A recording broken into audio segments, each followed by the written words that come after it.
Time I'm coming to ఇక్కడ వస్తున్నాను విజయవాడకి. ఒక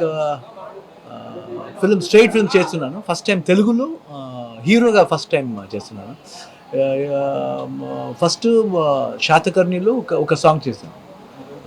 బాలయ్య బాబు 100 ఫిల్మ్లో ఒక సాంగ్ చేశాను. తర్వాత ఇప్పుడు పెద్దీలు ఒక స్పెషల్ రోల్ చేస్తున్నాను, రామ్ చరణ్ కూడా.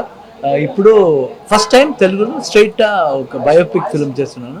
పరమేష్ డైరెక్ట్ చేస్తున్నారు. గుమ్మిడి నరసయ్య అని ఒక బయోపిక్ చేస్తున్నాను first time. And before that ఇప్పుడు ఫస్ట్ టైం ఇప్పుడు విజయవాడ వచ్చాను. Then we came to this temple, Kanakadurga Devi temple. And so very positive when we came. ఇక్కడ ఆ గాడెస్ చూస్తే మంచి ఒక పాజిటివ్ వైబ్స్ ఉంది. ఇప్పుడు రేపు ఊరుతుంది. ఆ పాజిటివ్ వైబ్స్ తీసుకుని ఇప్పుడు ఈ ఫిల్మ్ స్టార్ట్ చేస్తున్నారు. త్రూ పరమేష్ గారు డైరెక్ట్ చేస్తున్నారు. So very happy about the film. And ఒక మంచి మనిషిని ఒక స్టోరీ చేసేందుకు నాకు భాగ్యం ఉంది. అందుకే దేవుడు ఇచ్చాడు మాకు. ట్రై చేస్తున్నాను. I hope everybody like the film. పెద్ద స్పెషల్ రోల్ అండి. స్పెషల్ అని చెప్పాను కదా, స్పెషల్ చాలా బాగుంటుంది. Very good. బాలయ్య బాబు అక్కడ కాంబినేషన్ లేదు. శాతకర్ణి కాంబినేషన్ సపరేట్ సాంగ్ అండి. అది చాలా బాగుంది. మోర్ లైక్ ఎ బ్రదర్ అండి, more like a family, very close అండి. సూపర్ అండి. నేను అనుకోలేదండి ఇంత పెద్ద సిటీ ఉంటుంది నేను అనుకోలేదు. గుమ్మడి నరసయ్య గారి కథనే మీరు ఎందుకు ఎంచుకున్నారు? ఒక హ్యూమానిటీ ఉందండి. హ్యూమానిటీ ఉంది. చాలా మంచి ఈరోజు కావాలండి. ఈరోజు అలాగా ఆ హ్యూమానిటీ ఉండాలని నాకు అనిపిస్తుంది. అందుకే ఈ స్టోరీలో చాలా ఎమోషన్ దెన్ రెస్పాన్సిబిలిటీ ఉంది. ఎందుకు మీరు సిన్సియర్గా ఉండాలి, ఎవరికోసం ఉండాలి అని ఎలా సిన్సియర్గా ఉంది. సార్ ఇంకో క్వశ్చన్, ఇప్పుడు ఆయన తీసుకున్న రసయ్య గారి, అలాగే ఇక్కడ ఏపీ సీఎం చంద్రబాబు కూడా, అలాగే రాజకీయంలో కానీ ప్రజా సమస్యలు ఆయన బయోపిక్ లో అయినా నటించే అవకాశం ఉందా? మంచి డైరెక్టర్ వచ్చి మీకు అది చెప్పారు. ఇప్పుడు ఫస్ట్ టైం ఇప్పుడు చేస్తున్నానండి, చూస్తామండి. తర్వాత అప్పుడు వస్తే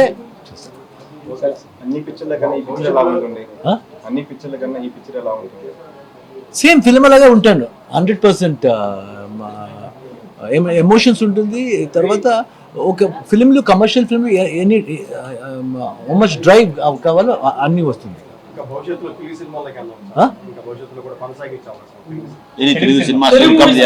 ఇప్పుడు ఫస్ట్ టైం చేస్తున్నా. 2-3 ఫిల్మ్ వచ్చింది, ఇంకా సైన్ చేయలేదు. You ask in English, you tell in Telugu, no problem. I can understand. Yes. Sir, Telugu ప్రేక్షకులు ఎలా అనిపిస్తారు? Telugu people. Fantastic అండి, నో డౌట్ అబౌట్ ఇట్. ఇక్కడ కాదండి, ఇండియాలో మొట్ట కాదండి, ఈవెన్ అబ్రాడ్లో చాలా మంది ఉన్నారు.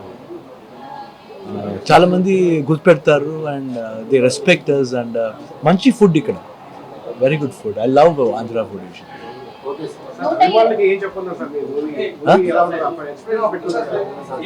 దాని గురించి మీరు ఏం చెప్తారు? ఇక్కడ ఎక్స్పెక్టేషన్ ఏం లేదండి, అక్సెప్టేషన్. ఈ క్యారెక్టర్ అక్సెప్ట్ చేస్తే అన్ని ప్రజలు అక్సెప్ట్ చేస్తారండి. నేను అక్సెప్ట్ చేయాలి ఫస్ట్, తర్వాత ఆడియన్స్ 100% అక్సెప్ట్ చేస్తారు. 125 పిక్చర్స్ పైగా నటించారు కన్నడలో, ఇప్పుడు తెలుగులో స్టార్ట్ చేస్తున్నారు. సో ఈ రెస్పాన్స్ ఎలా ఉండబోతుందని ఎక్స్పెక్ట్ చేస్తున్నారు? ఐ థింక్ గుడ్ రెస్పాన్స్ వస్తుంది అని ఒక నమ్మకం ఉందండి. చూస్తామండి. హోమ్ 2 సినిమా చాలా మంది మీకు ఫేవరెట్ అన్నమాట. ఉపేంద్ర గారి డైరెక్షన్ లో మీరు చేస్తున్నారు. హోమ్ 2 కోసం కూడా చాలా మంది వెయిట్ చేస్తున్నారు తెలుగు ప్రేక్షకులు. మీరేం చెప్తారు? ఉపేంద్ర అలాగే ఉపేంద్ర చెప్పానండి, ఉపేంద్ర ప్లీజ్ స్టోరీ చేయండి హోమ్ 2 అని. వస్తుంది హోమ్ 2.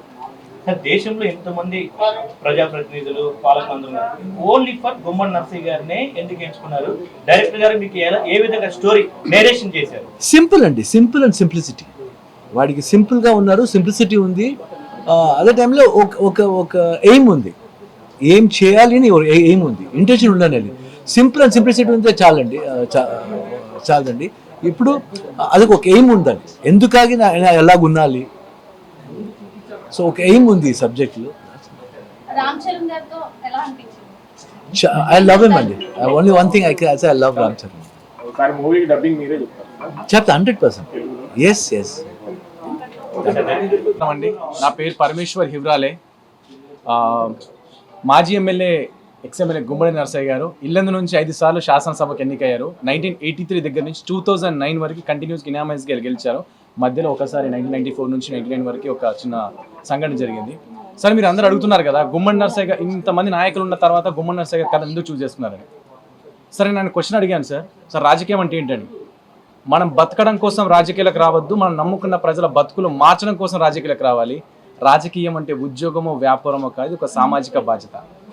మీ అందరూ ఒక్కసారి ఆలోచించండి సార్, అలా జీతాన్ని సాక్రిఫైస్ చేసి జీవితాల కోసం పనిచేసే వాళ్ళు ఎంతమంది రాజకీయ నాయకులు మన దేశంలో ఉన్నారో మీకు కూడా అర్థమై ఉండదు సార్.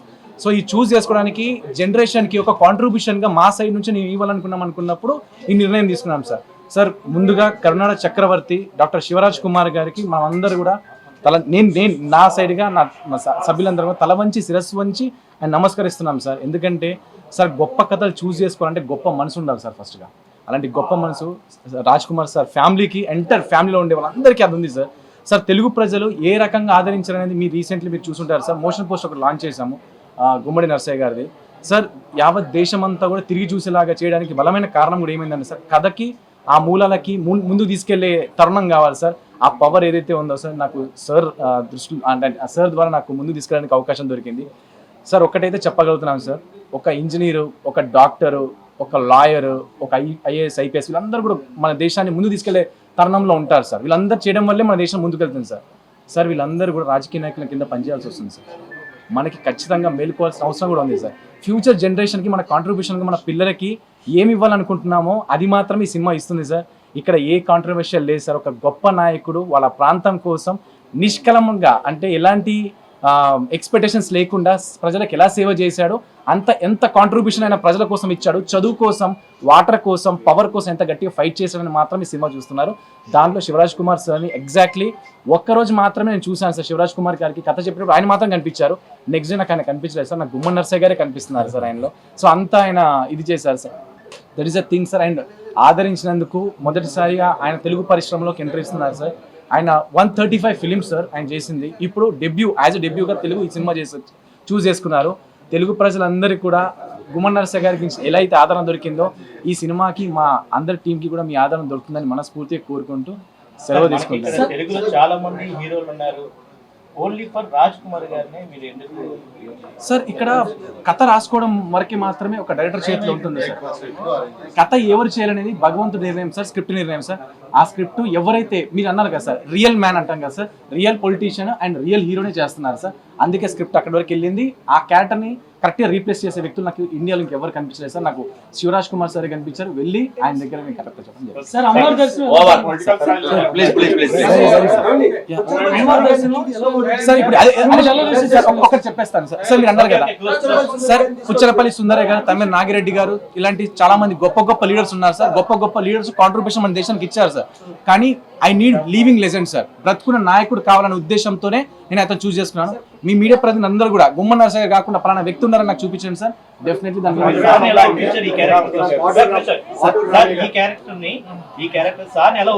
సార్ కథ చెప్పి ఒప్పించాను సార్. కానీ ఒక్కసారి 25 సంవత్సరాలు ఎమ్మెల్యేగా ఉండి రూపాయి శాలరీ తీసుకోకుండా ఎలా ఉన్నారు సార్ నన్ను అడిగారు సార్. పాటు రామయ్య గారు గొప్ప లీడర్ సార్. నేను కూడా ఆయన ఫాలో అయింది సార్. ఇక్కడ టెంపుల్ దర్శనం చాలా బాగా జరిగింది. రిసీవింగ్ చాలా బ్యూటిఫుల్ గా ఉంది సార్. ఒక చాలా పాజిటివ్ ఉంది సార్. అమ్మవారి దర్శనం మాకు చాలా అద్భుతంగా జరిగింది సార్. ఎందుకంటే మేము పక్క రాష్ట్రమా ఇంకో రాష్ట్రం పక్కన పెడితే ఇక్కడికి వచ్చిన తర్వాత రిసీవింగ్ సార్, తెలుగు ప్రజలు ఎవరినైనా సరే అద్భుతంగా రిసీవ్ చేసుకుంటారు. అట్ ద సేమ్ టైం మాకు కూడా అద్భుతమైన దర్శనం జరిగింది. అమ్మవారి పవర్ని ఇంకా మాకు మోర్ పవర్ యాడ్ అయిపోయి ఈ సినిమాకి ఇంకా బలం చేకూరుతుంది. రేపు ఒక చిన్న విషయం చెప్దాం అనుకున్నాను సార్. అదే మాట చెప్దాం అనుకున్నాను. ఒక్క నిమిషం అండి. మేము ఈ ఈవెంట్ని హైదరాబాద్లో ప్లాన్ చేస్తాము. సో హైదరాబాద్లో ప్లాన్ చేస్తాము. సార్ అడిగారు అనమాట, ఎక్కడ ప్లాన్ చేస్తున్నామని. హైదరాబాద్లో ప్లాన్ చేస్తున్నాం సార్ అంటే సరే చెప్పారనమాట, దేవుడి దగ్గరికి మనమే వెళ్ళాలి తప్ప దేవుని మన దగ్గర పిలుచుకోకూడదు, అది ప్రజలోనే ప్లాన్ చేద్దామని చెప్పారు సార్. ఇప్పుడు పాలవంచలో ప్రజల మధ్యలో ఈ సినిమా మళ్ళీ ఓపెనింగ్ జరుగుతుంది సార్. Yeah sir.